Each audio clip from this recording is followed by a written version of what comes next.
Mr. D's first day at work. It was a glorious sunny morning in Wishy-Washy Town, and Mr. D had woken up feeling a little bit grumpy. Of course, he often felt grumpy, but today he was extra grumpy because it was his first day at his new job.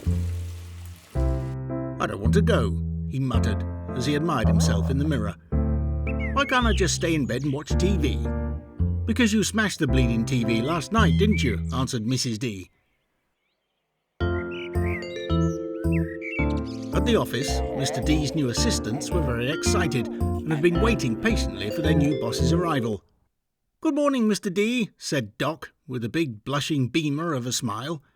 "What's good about it?" snapped Mr. D, and then he knocked Doc's glasses off and stamped on them. "Now bugger off, the lot of you," he continued, and then finally sat down at his desk. "Here's your workload for the week, sir," said Mr. D's secretary, Debbie. "I'm sure you're going to love it," she added. "I bloody doubt it," muttered Mr. D to himself as he stared blankly at the huge pile of documents in front of him. The first letter read, "Dear Mr. D, my brother says he wants to be my sister, but I don't want a sister, and I'm starting to not want a brother either.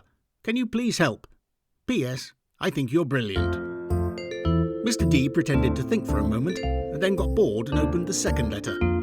"Dear Mr. D, could you please help us build a big giant wall to stop our weirdo neighbours trying to eat our dog? P.S. We love you."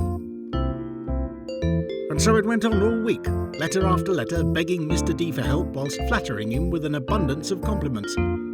By Thursday he'd read all the letters and put his favourite ones in a big neat pile of their own. "Would you like me to help you write some of the replies already, sir?" asked Debbie nervously.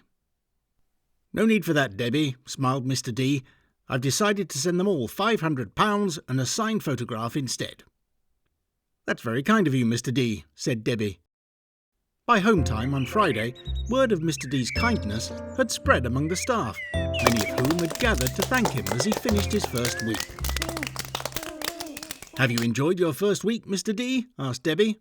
"To be honest with you, I believe I have," he replied. Then he grabbed her pussy and gave it a big hug. "Great work, everyone. See you all on Monday."